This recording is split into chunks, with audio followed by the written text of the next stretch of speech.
प्यारे साथियों, आपका इस क्लास में आज फर्स्ट क्लास में आपका स्वागत है। और इस क्लास में धीरे धीरे हम उन सवालों तक चले जाएंगे, उन कंसेप्ट तक चले जाएंगे जहाँ तक हमें चलना है। प्यारे साथियों, ये जो सभी क्वेश्चन हम करवाएंगे ये आपको प्रैक्टिकल तौर पर करवाया जाएगा। ये नहीं कि ट्यूशन करवाया और नेक्स्ट कर दिया, ये कभी भी मेरा मकसद नहीं रहता है। आपने पीछे चाहे से करंट अफेयर की क्लासें भी देखी होगी, हर एक क्लास आपने देखी होगी। मेरा हमेशा यही पर्पज रहता है कि मैं एक अच्छा आपके सामने प्रस्तुत कर सकूं। प्यारे साथियों, प्रैक्टिकल चीज़ों से समझेंगे और प्रैक्टिकल ही करेंगे, सारी चीज़ों को हम आसानी से समझ लेंगे। बायोलॉजी की क्लास का आज फर्स्ट क्वेश्चन है। ये क्लास ज़्यादा लंबी नहीं होने वाली है। मैं चाह रहा हूँ कि इसमें 15 से 20 मिनट बायोलॉजी होगी और 15 से 20 मिनट केमिस्ट्री होगी, है ना। और ये आसान है, हो जाएगा, कोई दिक्कत नहीं है। आधे घंटे से भी हम जब 70 दिन का जो चैलेंज है उसको अगर हम यहाँ पर कर लेते हैं, 60 दिन का जो चैलेंज है कर साथियों 51 प्लस 11 डे का, उसमें हम आसानी से कर लेंगे और इन्हीं से अंदर ही आएगा, इनसे बाहर कोई मतलब ही नहीं आने का। और आज का जो पहला क्वेश्चन है प्यारे साथी, उसमें बोल रहा है कि पक्षियों तथा जो सरीसृप होते हैं वर्ग के प्राणियों द्वारा निषेचित अंडे, यानी कि फर्टिलाइजेशन के बाद में जो अंडे बनते हैं वो अंडों का जो आवरण होता है, बाहर जो आवरण होता है जिसमें अंडे रहते हैं, किस पदार्थ का बना होता है। प्यारे साथियों, आप चित्र में भी देख पा रहे होंगे और हम दैनिक जीवन में भी देखते हैं, जो भी पक्षी, कुछ पक्षी होते हैं, कुछ और भी जो जानवर होते हैं जैसे सर्फ हो गया, ये क्या करते हैं, ये अंडे देते हैं। और ये जो अंडे देते हैं उनका एक आवरण होता है प्यारे साथियों। ये आवरण आपका किस पदार्थ का बना होता है प्यारे साथियों? अगर मैं बात करूँ, ये आवरण कैल्शियम कार्बोनेट का बना होता है। किसका बना होता है? कैल्शियम कार्बोनेट का। कैल्शियम कार्बोनेट का क्या होता है प्यारे साथियों? बना होता है। देखिए, ये बहुत ज़्यादा सुरक्षा प्रदान करता है किसी भी जीव को। जीव इसके अंदर रहता है, इसके अंदर रहता है, और ये कैल्शियम कार्बोनेट का क्या होता है प्यारे साथियों? बना होता है। ये बाहरी सुरक्षा तो अंडे को देता ही है, ये बाहरी सुरक्षा तो अंडे को देता ही है, बाहरी सुरक्षा तो देता ही है। और वजन में प्यारे साथियों हल्का भी होता है। जैसे मान लो कि हमें भी किसी अंडे को दूसरे स्थान पर अंडे को रखने में क्या होती है? सहूलियत होती है। अगर अंडा हल्का रहेगा तो हम आसानी से उसको दूसरी जगह सेफ्टी के तौर पर रख देंगे। बाहरी जीवों से, बाहरी आपदाओं से बचने के लिए इस अंडे का आवरण कैल्शियम कार्बोनेट का बनाया जाता है। और ये प्यारे साथियों प्राकृतिक है, प्रकृति ने हमको कैसे बनाया वैसे ही प्रकृति ने सोचा और उसके अनुसार इस अंडे का क्या किया? आवरण बनाया। तो ये सारी चीज़ें जो है वो कैल्शियम कार्बोनेट का बना होता है। इसमें 3 चीज़ें होती है, कैल्शियम होता है, एक कार्बन होता है, एक ऑक्सीजन होता है। 3 चीज़ों से मिलकर होता है। प्यारे साथियों, इसका जो आवरण होता है उसमें बहुत छोटे छोटे क्या होते हैं? छोटे छोटे क्या होते हैं प्यारे साथियों? खांचे होते हैं, होल होते हैं, बहुत छोटे होते हैं। ये जो होल होते हैं वो हमें इस जो सूक्ष्मदर्शी होती है उस पर देखने पर दिखते हैं। ये क्या करते हैं? ये गैसों को अंदर जाने देते हैं, यानी कि गैसों का आदान प्रदान करने के लिए ये होल बहुत आवश्यक होते हैं। ये इसी कैल्शियम कार्बोनेट के जो आवरण होता है इसके ढांचे में होते हैं, ताकि जो अंदर जो बैठा जो आपका भ्रूण है या कुछ भी हम कहें कि जो जीव है वो आसानी से अपनी क्रियाएं कर सके। तो ये होल होते हैं। ये होल जब ज़्यादा बड़े हो जाते हैं तो इस जो आवरण है इसको क्या करते हैं? हानि भी पहुंचा सकते हैं, यानी कि आवरण टूट भी सकता है। तो ये बहुत जरूरी है, ये आवरण बहुत जरूरी है। जो ऑप्शन में कौन सा हो जाएगा? मैग्नीशियम से तो बनते ही नहीं है प्यारे साथियों, तो ऑप्शन जो है बी कैल्शियम से बने होते हैं। एग्जाम में बहुत ज़्यादा चांस है ऐसे क्वेश्चनों का आना, और आप देख भी रहे होंगे कि शानदार शानदार जो अंडे हैं उनका जो बाहरी आवरण है वो कैल्शियम कार्बोनेट का बना होता है और ये बहुत हल्का होता है, इसलिए ये सुरक्षा प्रदान करता है। अब हम चलते हैं प्यारे साथियों नेक्स्ट क्वेश्चन। प्यारे साथियों, ये 2 नंबर का क्वेश्चन भी बहुत ज़्यादा जरूरी है और इस क्वेश्चन को भी हम देखते हैं। निम्नलिखित में से किन जीवों में बाह्य निषेचन होता है? बाह्य निषेचन का मतलब हो गया आउट फर्टिलाइजेशन, है ना। ऑप्शन दे रखा है शैवाल, मछली, सांप और मेंढक। इनमें से हमें बताना है कि कौन कौन से इनमें शामिल होंगे।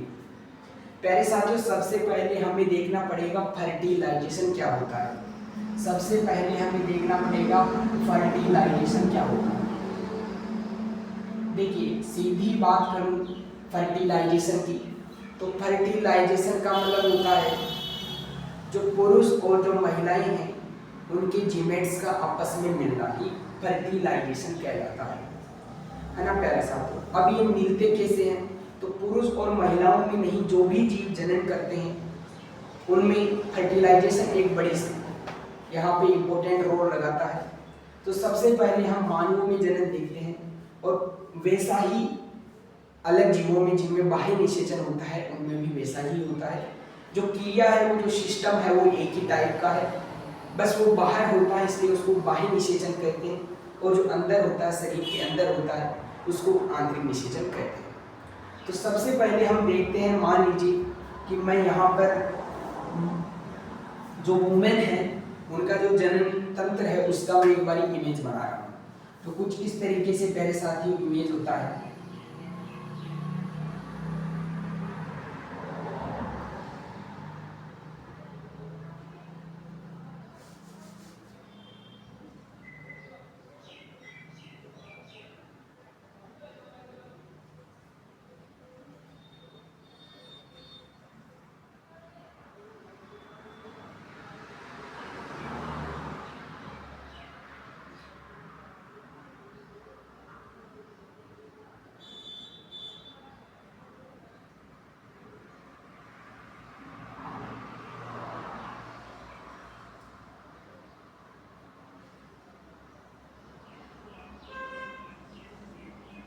इस तरीके से प्यारे साथियों ये चित्र होता है, जिसमें और भी मैं बात करूं तो यहाँ पर आपको देखने को मिलता है, जिसको हम यहाँ पे जो होता है प्यारे साथियों उसको कहते हैं अंडाशय, अंडाशय।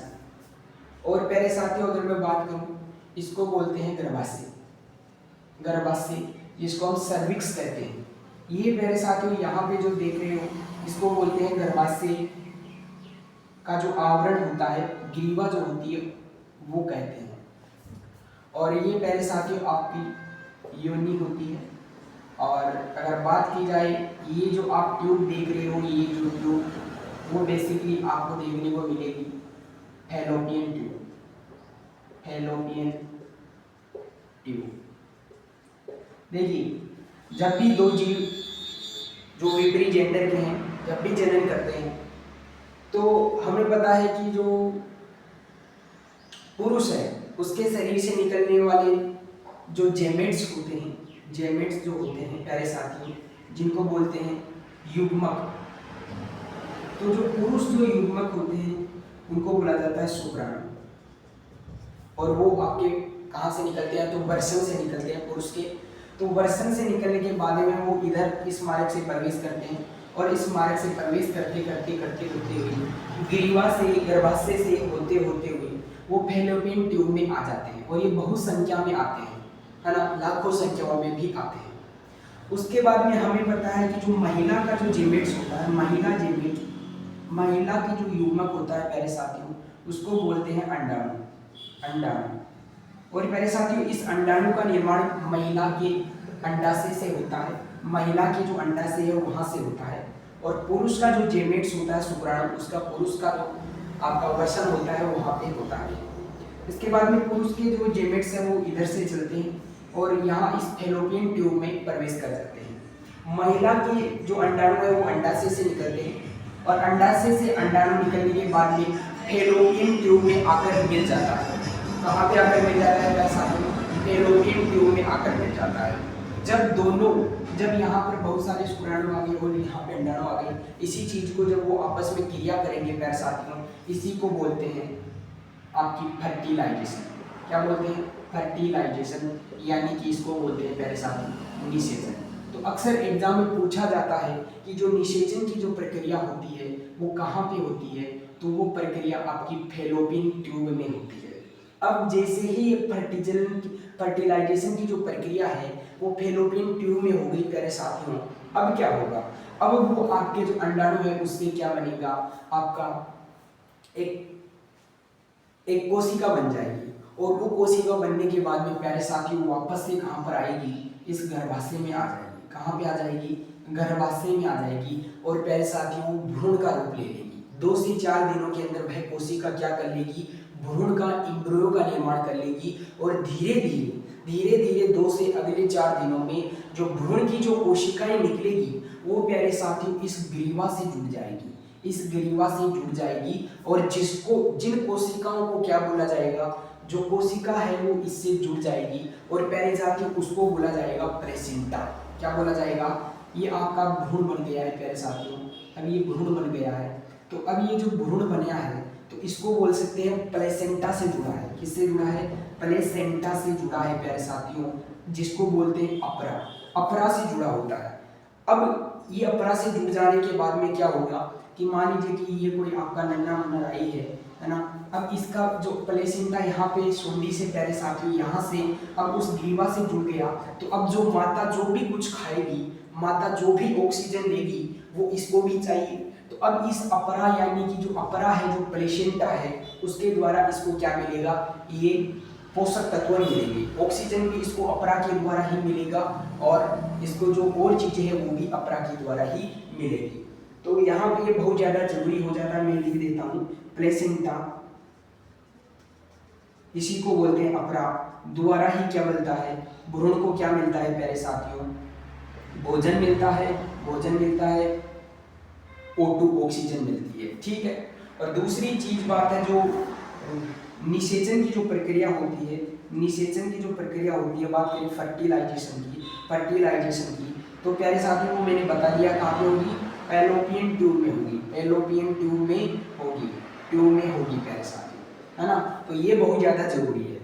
तो उस सबसे पहले देखिए एक शुक्राणु में शुक्राणु होता है जेमेट, जो पुरुषों का होता है जिसको युग्मक बोला जाता है, और महिलाओं का जो जेमेट होता है वो अंडाणु होते हैं, फैलोपियन ट्यूब में मिलते हैं। फैलोपियन ट्यूब के बाद में मिलने के बाद में वापस से एक बार गर्भाशय में आते हैं। गर्भाशय में वो क्या करते हैं? कोशिका का निर्माण करते हैं। वो कोशिका 2 से 4 दिनों में एक इम्ब्रू का निर्माण कर लेती है और वो उम्री की जो कोशिकाएं हैं, भ्रूण की जो कोशिकाएं, वो प्लेसेंटा से क्या करती है? प्लेसेंटा कोशिका की सहायता से गर्भाशय से जुड़ जाती है और जो भी अब माता ऑक्सीजन लेगी, जो भी माता भोजन खाएगी, वो सारा का सारा सिस्टम अब चलेगा। देखिए ये शरीर के अंदर हुआ, इसलिए इसको बोला गया आंतरिक निषेचन। लेकिन कुछ जीव जो होते हैं वो बाह्य निषेचन भी करते हैं, है ना। जैसे कि आप देखते हो कि बहुत सारी जो मछलियां हैं, मछलियां क्या करती है? मादा जो मछली है वो क्या करती है? समुद्र में अंडे दे देती है। उसके बाद में नर मछली आती है। नर जो मछली होती है जिसको नर मछला भी बोल सकते हैं, तो जो नर मछला आता है वो बहुत संख्या में क्या कर देता है? शुक्राणुओं को छोड़ देता है। और उसके बाद में बड़ी संख्या में क्योंकि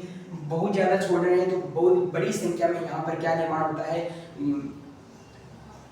निषेचन हो जाता है बड़ी संख्या में, और बड़ी संख्या में यहाँ पर क्या हो जाती है? प्रजातियां पैदा हो जाती है। लेकिन जब बड़ी ज्यादा प्रजातियां हो जाती है तो नुकसान भी बहुत ज्यादा होता है, क्योंकि खतरा बहुत ज्यादा हो जाता है। खतरा किनसे? तो जो बाहरी जो जानवर है, जंतु है, उनसे खतरा हो जाता है, क्योंकि उनकी सेफ्टी के लिए कुछ नहीं है ना, उनकी सेफ्टी के लिए कुछ नहीं है। तो इन बाह्य निषेचन में क्या होता है? बहुत ज्यादा खतरा भी रहता है, क्योंकि प्रजातियां की सेफ्टी बहुत यहाँ पे कम रहती है, क्योंकि जहाँ पर जितनी ज्यादा प्रजातियां पाएगी वहां पर संकट उतना ही ज्यादा रहता है। तो ये आपके समझ में आ गया होगा होपली।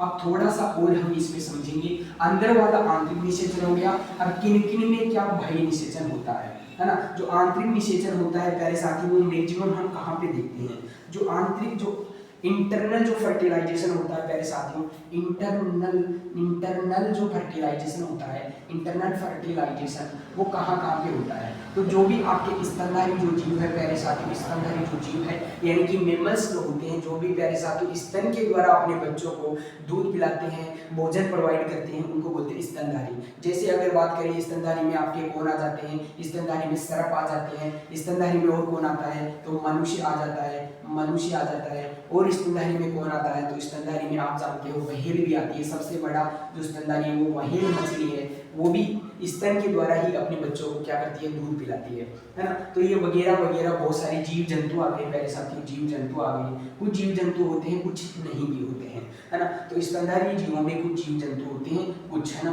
कुछ नहीं होते हैं, बल्कि कुछ होते हैं। अब देखिए ये होता है। अब वो बाहर वाली प्रक्रिया, जैसे मछली यहाँ पे करती है तो वो बाहर अंडे दे देती है, उसके बाद में मैंने बता ही दिया। तो ये सारा का सारा अभी होता है बाहरी निषेचन, है ना, जिसको बोलते हैं एक्सटर्नल फर्टिलाइजेशन। एक्सटर्नल फर्टिलाइजेशन भी होता है, जो हमने बता दिया। अब ये किन किन में होता है? तो ये जैसे आपकी जो आपका होता है जैसे शैवाल हो गया, है ना, मछली हो गई प्यारे साथियों, मेंढक, मेंढक भी ऐसे ही करता है। मेंढक भी हमें पता है बड़ी संख्या में बाहरी अंडे दे देता है। मेंढक जो मछली होती है, मादा जो मेंढक होती है वो बाहर अंडे दे देती है। उसके बाद में पुरुष जो नर मेंढक आता है वो क्या करता है, उस पर अंडे जो शुक्राणु है वो छोड़ देता है। बस सांप की अगर बात करें तो सांप में कौन सा आ गया, सर्प में कौन सा आ गया, इंटरनल आ गया, आंतरिक निषेचन आ गया। इसलिए जो होगा वो 1, 2 और 4 ऑप्शन हो जाएगा, जो ऑप्शन बी में है प्यारे साथियों। देखिए ये बहुत ज़्यादा जानना जरूरी था। अब देखिए सबसे पहले हमें भी पता है कि पुरुष शरीर से क्या बनेगा, पुरुष शरीर से क्या बनेगा, शुक्राणु बनेगा, शुक्राणु बनेगा। और जो महिला शरीर है, महिला के भी अंडाशय से क्या बनेगा मेरे साथियों, हमें पता है कि क्या बनेगा, आप बोलेंगे जी अंडाणु बनेगा। क्या बनेगा, अंडाणु बनेगा। अब अंडाणु बन गया प्यारे साथियों, इन्हीं को बोलते हैं जेमेट्स। क्या बोलते हैं, जेमेट्स बोलते हैं। तो इनका सबसे पहले निर्माण होगा। उसके बाद में ये कहाँ पे जाएंगे, शुक्राणु और अंडाणु भी फेलोपियन ट्यूब की तरफ आएगा, ये फेलोपियन ट्यूब की तरफ जाएगा। वहाँ पे क्या होगा प्यारे साथियों, इनमें निषेचन होगा। निषेचन के बाद में मैंने बताया था कि निषेचन के बाद में कोशिका का निर्माण होगा और भ्रूण का निर्माण होगा। क्या होगा, भ्रूण का निर्माण हो गया। भ्रूण का डेवलपमेंट होने के बाद में क्या होगा प्यारे साथियों, भ्रूण का जब डेवलपमेंट हो जाएगा उसके बाद में आपका क्या हो जाएगा, जन्म हो जाएगा, है ना। भ्रूण आपका पूरा का पूरा डेवलपमेंट होगा। भ्रूण क्या होगा, डेवलपमेंट होगा, निषेचन हो जाएगा, निषेचन रिएक्शन होगी, उसके बाद में भ्रूण का डेवलपमेंट होगा, फिर जन्म हो जाएगा। कभी कभी ये भी पूछा जाता है, पहले जेमेट्स आएगा, उसके बाद में निषेचन होगा, उसके फर्टिलाइजेशन होगा, फिर आपका भ्रूण का निर्माण होगा, उसके बाद में जन्म होगा, जिसको हम बोलते हैं फिर जीव का, एक पूरी जीव का जो है वो निर्माण हो गया। तो ये भी आपके लिए बहुत ज़्यादा जानना जरूरी है। अब चलते हैं प्यारे साथियों नेक्स्ट क्वेश्चन पर। ये बहुत अच्छा टॉपिक है, यहाँ से जरूर क्वेश्चन में बनेगा। अब तक हमने फर्टिलाइजेशन को जाना, लेकिन कई बार क्या होता है कि बिना नर के भी आप क्या कर सकते हो, फर्टिलाइजेशन कर सकते हो, लेकिन वो हर एक जीव में नहीं होता है प्यारे साथियों। वो आपका कहीं जैसे कि मेंढकों में होता है, मेंढकों में क्या, छिपकलियों में होता है प्यारे साथियों, छिपकलियों में हमें देखने को मिलता है। और भी जैसे मधुमक्खियाँ होती है, मधुमक्खियों में भी देखने को मिलता है। जो इनमें जो देखने को मिलता है प्यारे साथियों, तो वो बेसिकली उसको बोलते हैं अनिषेचक जनन। अनिषेचक है ना, जनन होता है। अनिषेचक जनन का मतलब वही है, अनिषेचक जनन, या हम बात करें अनिषेचक फर्टिलाइजेशन, जिसको इसी को और बोलते हैं साथियों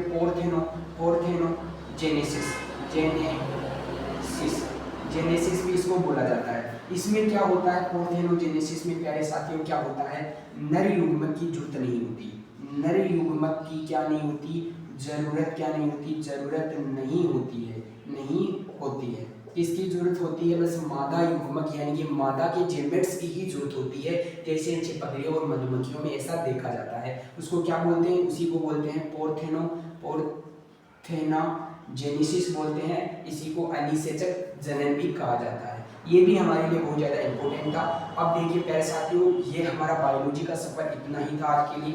अब हम चलते हैं केमिस्ट्री की तरफ, क्योंकि मेरा ये है कि एक दिन बायोलॉजी पढ़ाऊँ, एक दिन केमिस्ट्री पढ़ाऊँ। इससे अच्छा है कि रोज 15 मिनट 20 मिनट में आपको बायोलॉजी पढ़ाऊँ और 15-20 मिनट आपको केमिस्ट्री पढ़ाऊँ, ताकि जो हैबिट है वो आपकी क्या बनी रहे, रेगुलरिटी में बनी रहे, और मेरी भी हैबिट है वो रेगुलरिटी में बनी रहे।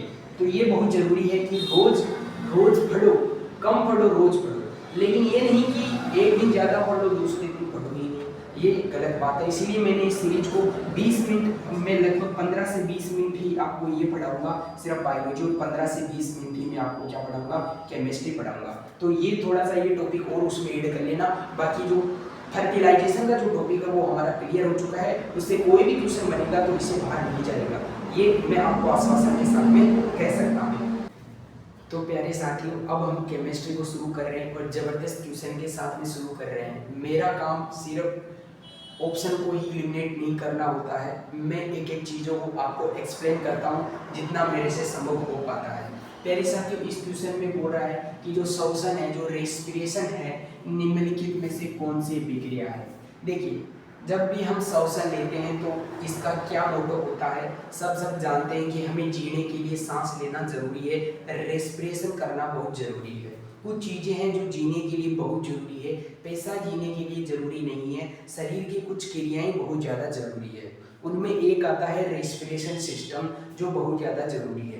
प्यारे साथियों, हमें पता है कि हम जो भी भोजन खाते हैं उसमें कार्बोहाइड्रेट होता है। प्यारे साथियों, उस कार्बोहाइड्रेट को हम तोड़ते हैं, है ना।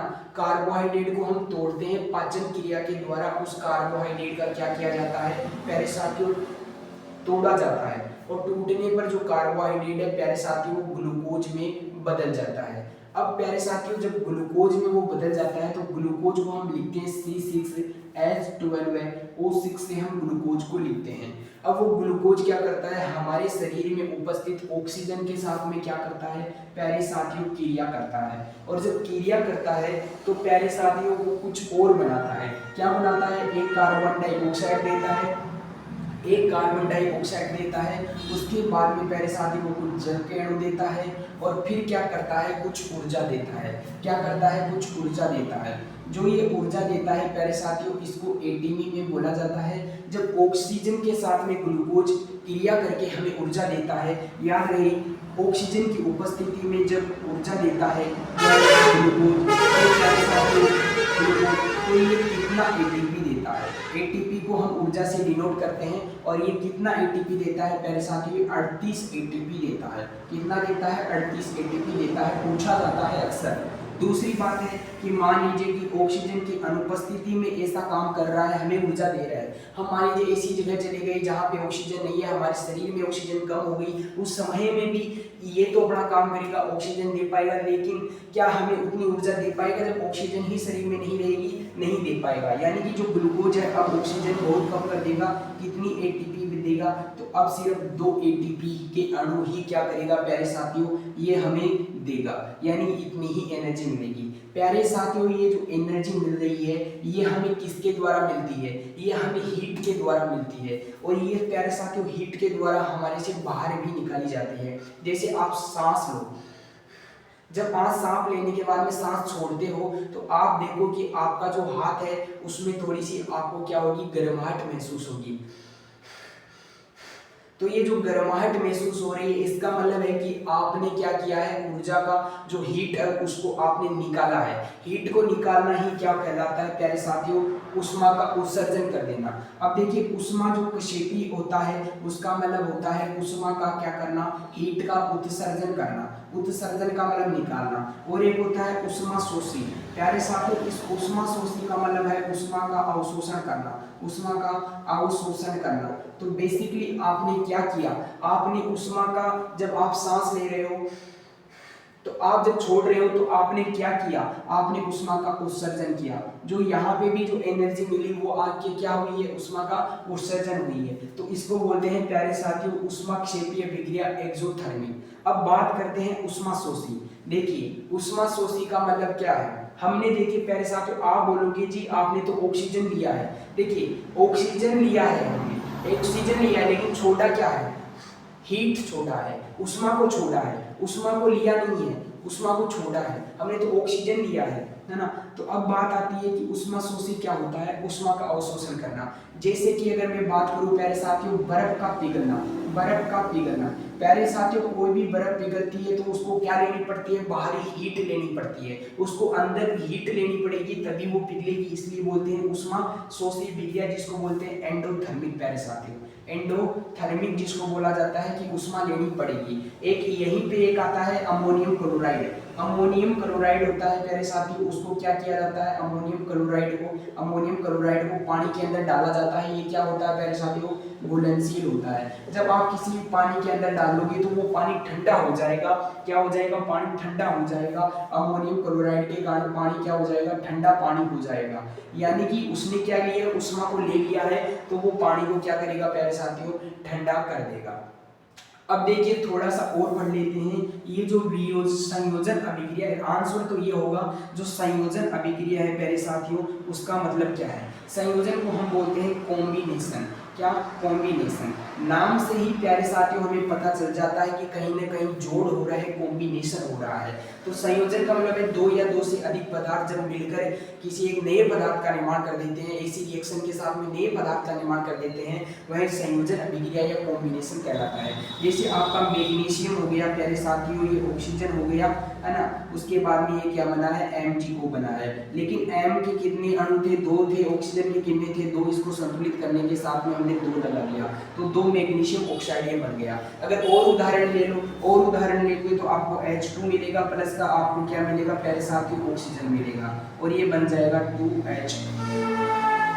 2H2, है ना। तो ये जो आपका जल है वो हाइड्रोजन और ऑक्सीजन के साथ में मिल गया। तो दो या दो से अधिक पदार्थ क्या मिलकर एक नए पदार्थ का निर्माण कर रहे हैं, this is the combination reaction. दूसरी पूछी जाती है प्यारे साथियों वियोजन अभिक्रिया। देखिए जब भी वियोजन अभिक्रिया की बात करते हैं तो वियोजन अभिक्रिया को ही हम बोलते हैं, क्या बोलते हैं, डीकम्पोजिशन। डीकम्पोजिशन का मतलब हो गया प्यारे साथियों, डीकम्पोजिशन का मतलब हो गया टूटना। क्या करना, टूटना। तो जब एक पदार्थ दो नए पदार्थों में टूट जाता है, दिस इज द डीकम्पोजिशन अभिक्रिया। डीकम्पोजिशन अभिक्रिया की बात करें तो जो कैल्शियम जो कार्बोनेट होता है प्यारे साथियों, जो कैल्शियम जो कार्बोनेट होता है वह एक डीकम्पोजिशन अभिक्रिया का ही उदाहरण है। जब इस कैल्शियम कार्बोनेट अभिक्रिया को क्या किया जाता है, हीट किया जाता है। धीरे धीरे हमें पता है कि जो सर्प सांपों के जो अंडे होते हैं या बर्ड्स के जो अंडे होते हैं, समय के कारण क्या धीरे धीरे उन पर हीट पड़ती है तो उनका जो आवरण है वो टूटने लग जाता है। तो ये वियोजन अभिक्रिया डीकम्पोजिशन के कारण हुआ। ये किसमें टूटता है, तो प्यारे साथियों ये कार्बन डाइऑक्साइड में आपका क्या करता है, टूट जाता है। बल्कि इसमें ये जो मेन फैक्टर होता है वो किसका होता है, वो कैल्शियम ऑक्साइड का होता है। तो इसमें ये टूट गया। तो ये बेसिकली क्या हुआ, एक पदार्थ था दो पदार्थों में टूट गया, तो ये हो गया डीकम्पोजिशन। ये जोड़ हो गया, दो या दो से अधिक पदार्थों का जोड़ मिलकर एक नए पदार्थ का निर्माण कर देता है, दिस इज द कॉम्बिनेशन। तो प्यारे साथियों ये बहुत ज्यादा जरूरी था। हम अब एक और इम्पोर्टेंट हो गया इसी ऊष्माक्षेपी अभिक्रिया में, इसी ऊष्माक्षेपी अभिक्रिया में ये याद रखना, ये इसका उदाहरण ये इतना ही है ना। ये जो उदाहरण है वो हमने किसका लिया, ऊष्माक्षेपी अभिक्रिया का लिया है। इसी ऊष्माक्षेपी अभिक्रिया में जो साग सब्जियां होती है प्यारे साथियों, साग सब्जियां जो होती है, सब्जियां वो भी क्या होती है, एक समय के बाद में सड़ने लग जाती है तो उनसे गर्माहट निकलती है। क्या निकलती है, गर्माहट निकलती है। वो भी किसका है प्यारे साथियों, वो भी आपके इसका ही हो जाता है, यानी कि एक्सोथर्मिक का उदाहरण है। किसका है, एक्सोथर्मिक का ही उदाहरण है। बाकी ये भी एक्सोथर्मिक का ही उदाहरण है ना। तो ये सारी आपको चीजें आनी चाहिए। जो साग सब्जियां जो सड़ने लग जाती है उसके बाद में क्या निकालती है, वो गंध निकालती है, यानी कि गर्माहट भी निकालती है, हीट को क्या करती है, आउट करती है। ये क्या है, ऊष्माक्षेपीय अभिक्रिया है। वो क्या है, एक्सोथर्मिक अभिक्रिया है। एग्जाम के लिए बहुत ज्यादा इंपॉर्टेंट होने वाला है, कहीं से भी क्वेश्चन आएगा आप कर दोगे भाई। वियोजन का मतलब टूटना और संयोजन का मतलब जुड़ना। और अगर बात करें एक्सोथर्मिक की तो क्या, ऊष्मा को निकालना और ऊष्मा को अंदर लेना। क्या होता है, जैसे बर्फ पिघल रही है तो बर्फ ने क्या किया, ऊष्मा को अपने अंदर ले लिया, जिससे वो पिघल गई। तो दिस इज द आपकी एंडोथर्मिक। तो राइट आंसर तो हमारा यहाँ पे सी होगा प्यारे साथियों। अब चलते हैं नेक्स्ट क्वेश्चन पर। साथियों हमारी एग्जाम में कुछ इस तरीके से रासायनिक सूत्र भी, केमिकल फॉर्मूलाज भी पूछे जाते हैं, और मैं मोस्ट वो फॉर्मूलाज लेकर आया हूँ जो एग्जाम में जरूर पूछे जाएंगे। आशा है कि इनसे बाहर नहीं जाएगा। वैसे हम और भी करेंगे लेकिन धीरे धीरे, एकदम से नहीं, एकदम से करेंगे तो पूरा का पूरा फॉर्मूला हमारे दिमाग पर प्रेशर डालेगा। कैसे, देखिए हम जब भी एक तरीके की चीज़ करते हैं तो हम लिमिट में करना ही सही रहता है ना। थोड़ा थोड़ा कर लो, एक दिन 2 फॉर्मूला कर लो, उसके बाद में नेक्स्ट दिन 2 फॉर्मूला कर लो। अगर एकदम से हमने 500 फॉर्मूला किया या 200 फॉर्मूला किया तो ये हमसे नहीं हो पाएगा। सीधी सी बात ये है कि हमें धीरे धीरे थोड़े थोड़े फॉर्मूलाज को हमें रिमेंबर करना है और उनके यूज को भी जानना है। फर्स्ट प्रायोरिटी तो ये है कि मेरा फॉर्मूला याद कराने का तो कभी पर्पज रहता ही नहीं है, मैं साथ के साथ बताता हूँ कि कौन से का क्या यूज होता है। प्यारे साथियों ये कुछ फॉर्मूला है जो ऐसे है, ये बड़े इंपॉर्टेंट हो जाते हैं। देखिए चिली सॉल्ट बीटर जो है, चिली सॉल्ट बीटर की बात करें तो इसे NaNO3 कहा जाता है, जिसको बोलते हैं प्यारे साथियों सोडियम नाइट्रेट। क्या बोलते हैं, सोडियम नाइट्रेट इसको बोला जाता है। अब बोलेंगे जी सोडियम नाइट्रेट का उपयोग कहाँ होता है। पहली बात तो सोडियम नाइट्रेट को चिली सॉल्ट बीटर के नाम से क्यों जाना जाता है।